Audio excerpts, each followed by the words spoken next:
सो अब हम एक और इम्पॉर्टेंट एस्पेक्ट उठाएंगे, फिक्स डिपॉजिट्स। तो फिक्स डिपॉजिट्स की जो रेट है इंडिया में, देखिए वो गिरती ही जा रही है। 1980 में जहाँ 1990 में 13% हुआ करती थी, 2000 में जाके 10% हो गई, 2010 तक आते आते 8 हो गई, अभी 2020 में हम लोग देख रहे हैं 6%, 5.5% रह गई है।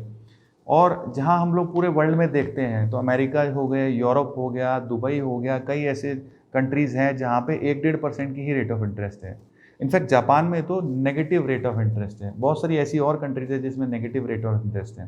तो आने वाले टाइम पे जब पूरा वर्ल्ड अलाइन हो रहा है तो हम ये एज्यूम कर सकते हैं कि इंडिया में भी आने वाले टाइम पे रेट ऑफ इंटरेस्ट नीचे जाएगी। तो फिक्स डिपॉजिट की जो रेट है हमको पहले से समझ के ये रखना चाहिए कि आने वाले कुछ साल में रेट ऑफ इंटरेस्ट कम हो जाएगी।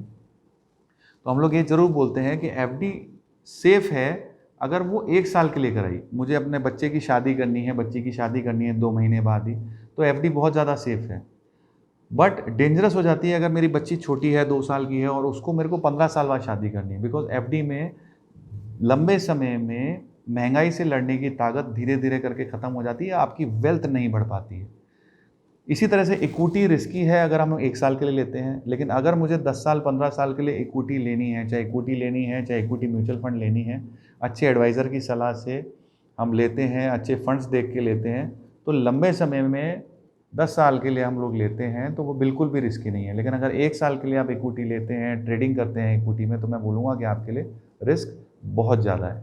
सो ये पिक्चर मेरे को बहुत पसंद आती है कि एफडी इन्वेस्टिंग जो लॉन्ग टर्म के लिए होती है इस तरह से होती है। मुझे लगता है कि मैं अपनी ज़िंदगी की बहुत अच्छी पिक्चर ले रहा हूँ, लेकिन असल में मुझे पता लगता है कि मैं अपना फ्यूचर और अपनी फैमिली का फ्यूचर कहीं ना कहीं बढ़ती हुई महंगाई में एंड कर रहा हूँ।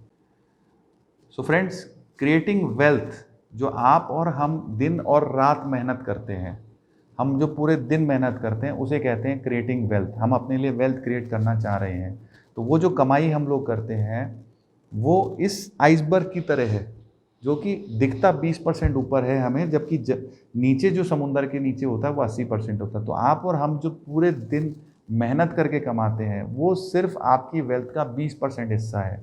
असली वेल्थ तब बढ़ेगी जब आप अपनी प्रिजर्वेशन और ग्रोथ ऑफ वेल्थ पे ध्यान देंगे। सो फ्रेंड्स, ये एक जो चार्ट है इसमें सारे इन्वेस्टमेंट एवेन्यूज़ को हमने कंपेयर किया है, बीट बी gold, silver, FD, PPF, Sensex. अगर हम देखते हैं तो एवरेज में जो इन्फ्लेशन की रेट रही है पिछले 40 साल की वो 6.30% रही है। उसी के बनस्पत अगर गोल्ड की रेट देखेंगे तो लंबे समय की रिटर्न्स कहीं ना कहीं 8.5-9% के आसपास रही है, चाहे वो गोल्ड हो, चाहे सिल्वर हो, चाहे एफडी हो। पीपीएफ की ज़रूर 9.75% के आसपास रही है। बीएसई सेंसेक्स की जो रिटर्न्स हैं पिछले 40 साल की एवरेज में 15% के आसपास रही है। तो इम्पॉर्टेंट ये है कि लॉन्ग टर्म में हमको ये पता होना चाहिए कि वेल्थ कहाँ पे बढ़ेगी।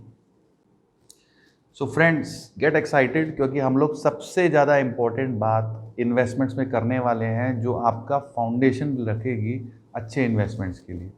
तो सबसे पहले हमको पता होना चाहिए प्राइस टू अर्निंग रेशियो और प्राइस टू बुक वैल्यू क्या होती है और वो किस तरह से हमारे इन्वेस्टमेंट्स को अफेक्ट करती है।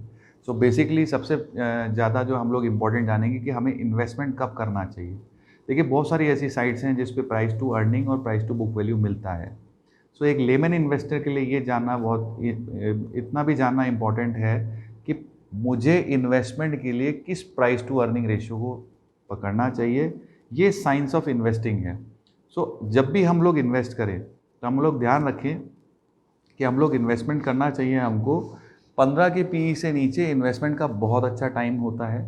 15 से 20 का जो प्राइस अर्निंग रेशियो होता है उसमें भी आप इन्वेस्ट करते रहना चाहिए। जो रिस्क होती है इक्विटी में वो कहीं ना कहीं 20 से ऊपर के पीई पे चालू हो जाती है।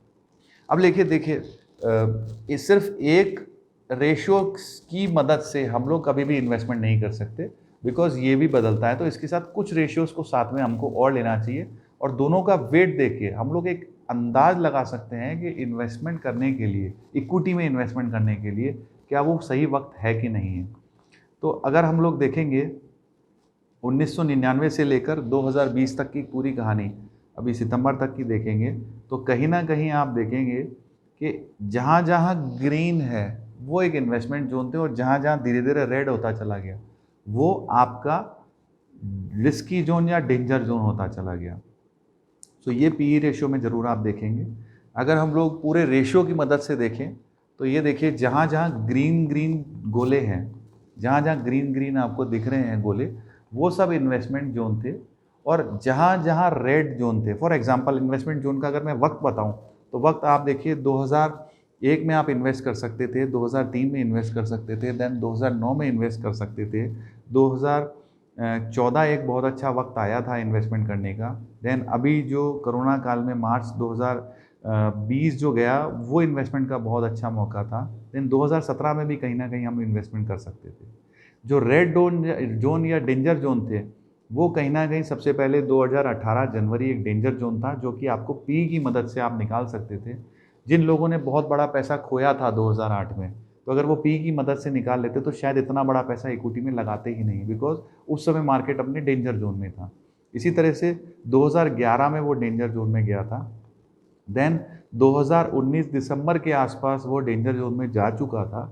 और अगर अभी की बात करेंगे तो अगेन मार्केट, आज जब मैं ये वीडियो बना रहा हूँ सितंबर 2020 में, तो कहीं ना कहीं ये मार्केट जो है 32 के पी पे है, जो कि एक बहुत बड़ा डेंजर जोन है कह सकते हैं। यहाँ से मार्केट विदाउट एनी फंडामेंटल्स शायद 32 के पी पे गया है, तो यहाँ से हम लोग पता लगा सकते हैं।